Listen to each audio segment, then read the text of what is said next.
Le matin est là déjà et les plantes doivent être arrosées.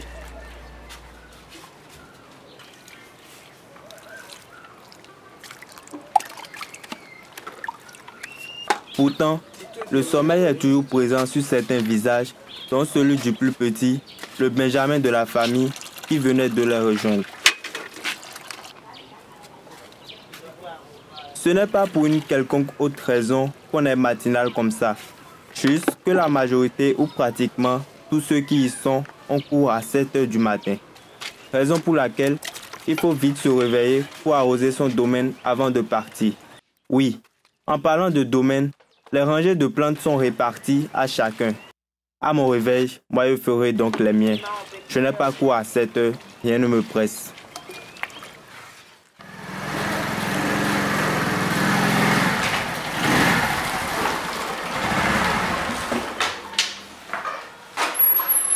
Voici Mélan Delokono, mon cousin, le co-initiateur du projet, mais également la personne la plus expérimentée dans ce domaine dans la famille, qui a accepté de nous rendre une visite de courtoisie, comme il en a d'ailleurs l'habitude. Maman n'est pas disponible, il se chargera donc de nous guider et de tout le reste.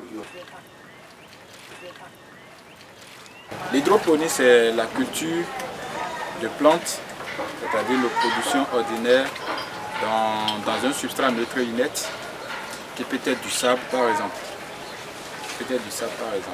C'est beaucoup plus une production qui est mise en place beaucoup plus dans des régions où il n'y a pas assez d'espace, dans des lieux où il n'y a pas assez d'espace. Genre quelqu'un qui a envie de faire de la production et qui n'a pas de l'espace, avec la petite portion qu'il a, il essaie d'installer un petit truc, mais en au sol. C'est-à-dire avec la mise en place de quelques bouquets. Les bouquets peuvent être en sachet, ça peut être dans des sacs, ça peut être dans des plastiques. C'est un peu ça. Voilà ce qu'il en est de la culture hors sol qui est en réalité née au 19e siècle en Allemagne dans le cadre de recherches scientifiques et dont le premier système commercial a été produit en 1930 par Walter Gericke, un Américain. Aujourd'hui, ce type de culture est pratiqué en agriculture sur des millions d'hectares dans le monde. Cependant, contrairement à l'agriculture ordinaire, il faut installer tout un système ou mécanisme pour pouvoir faire de l'hydroponie. Bon, l'idée de la production, dans le souci de manger bio, ma tante, elle a toujours opté pour une alimentation saine. Donc toujours dans ce souci, toujours dans la recherche de la bonne qualité, des aliments sains. Elle m'a un jour interpellé par rapport à une production de tomates, par rapport à la production de tomates, de piments, ainsi de suite, qu'elle pourra consommer tout en ayant la sécurité de manger sainement. Bon, c'est de là l'idée aussi m'est venue de lui proposer l'occupation de la petite portion qui est encore sur la dalle.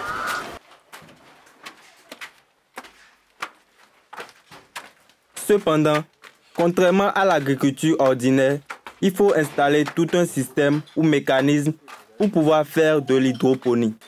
Rien n'étant facile sur cette terre, voilà un peu par exemple comment on a installé un système hydroponique un peu standard. Une fois installé, comment dérouler l'activité? Et surtout, quelle nette différence y distingue-t-on par rapport à l'agriculture simple? En fait, lorsque vous prenez la production au sol, d'abord, la production au sol, l'avantage c'est que vous n'utilisez pas assez d'eau.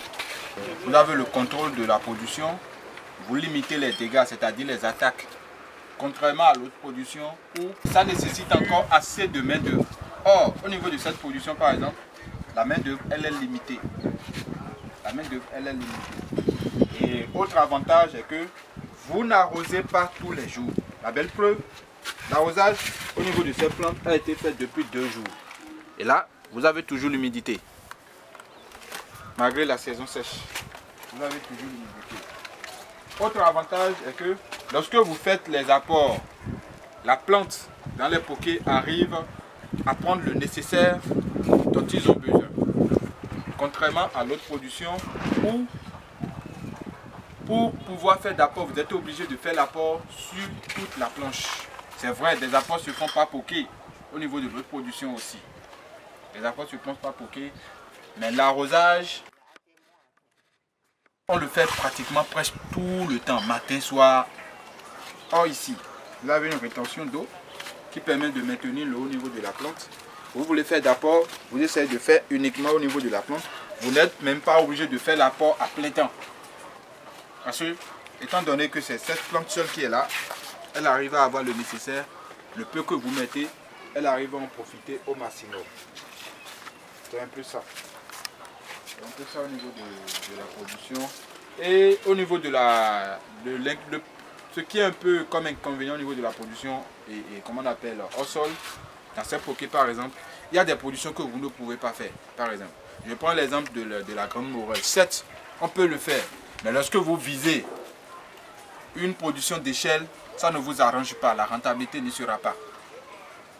Or, au niveau de l'autre production, c'est-à-dire la production au sol directement, vous avez la capacité de faire 50 planches de grande morelle, la capacité de faire 100 planches de grande morelle.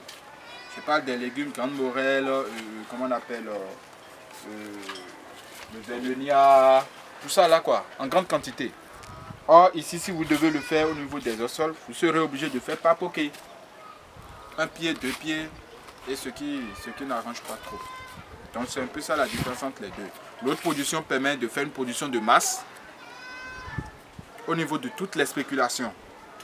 Mais au niveau de la production au sol, certes vous pouvez faire une production de masse, mais pas au niveau de toutes les spéculations.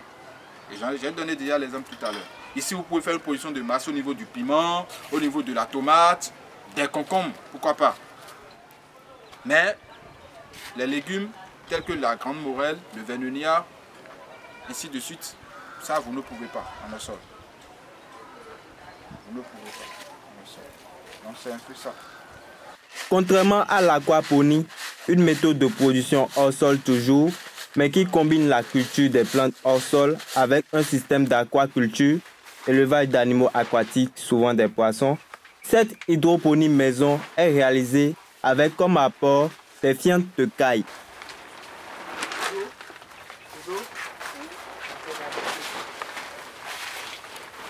Donc, concernant les apports, on avait parlé de production bio. On a parlé de production bio au tout début de la présentation. Production bio. Et pour pouvoir réellement faire cette production, nous avons associé la production de caille. Pourquoi nous n'avons pas choisi les poulets? Pourquoi nous n'avons pas choisi le lapin? Pourquoi nous n'avons pas choisi les autres spéculations animales? D'abord, nous n'avons pas assez d'espace.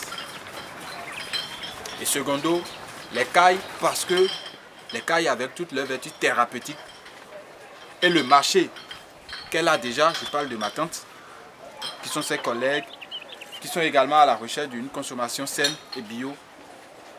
Elle a beaucoup plus opté dans le choix que je lui ai proposé pour les cailles. Donc, nous récoltons de temps en temps les déjections des cailles qui est ensuite transformée et apportée directement aux plantes. Au tout début, on a démarré par la production de concombre qui a été notre production test. On a fait quelques pieds de concombre d'abord qui ont d'ailleurs vraiment donné. Certes, on n'en a pas vendu, on a partagé avec le voisinage pour le faire connaître le produit. Ensuite, on est passé à la production de carottes, de betteraves et du piment. Comme vous le constatez, là actuellement, on a 200 pieds de piment, 100 pieds de tomates et une cinquantaine de pieds de carottes confondues aux betteraves, ainsi de suite. C'est un peu ça. Parce que comme on l'avait déjà dit, la production, l'objectif de la production, c'est beaucoup plus l'alimentation de la maison. Assurer la sécurité au niveau de l'alimentation de la maison, puis le surplus sera vendu. On estime qu'un système hydroponique permet d'économiser environ 90% de l'eau nécessaire à une culture pleine terre. Et oui, 90%. Par-dessus tout, puisqu'il s'agit d'un système autonome, une configuration hydroponique peut être adaptée à la taille de l'espace de votre toit, un balcon ou une terrasse, une petite cour, le toit d'un immeuble comme notre cas ici, ou même à l'intérieur de la maison. L'hydroponie représente aujourd'hui une technique à fort potentiel pour l'agriculture du futur, construite au gré d'innovations réalisées aux 4 coins du monde. Depuis, la viabilité de la technique ainsi que son potentiel économique et environnemental ne sont plus approuvés. Un grand nombre de légumes frais, comme la tomate, le concombre, la courgette, la laitue, les piments, les betteraves, les carottes, pour ne citer que ceux-là, peut être facilement produit à grande échelle sur un petit espace bien organisé et structuré. Si cette technique est aussi fiable, c'est parce qu'elle tire profit d'assez d'atouts et que la production est souvent saine et mieux contrôlée. Voici la famille Nutevi à l'œuvre. Je ne sais pas si vous y avez identifié un inconnu. Je ne parle pas de maman, la PDG du Nutevi Agro Bio Business NAB, ni de Hilarion, Kelly ou Kenneth, ou même de papa. Mais je parle de moi, Nico Nutevi, étudiant en année de licence en cinéma et audiovisuel à l'Institut national des métiers d'art, d'archéologie et de la culture INMAC, et surtout agriculteur actionnaire employé à la NAB.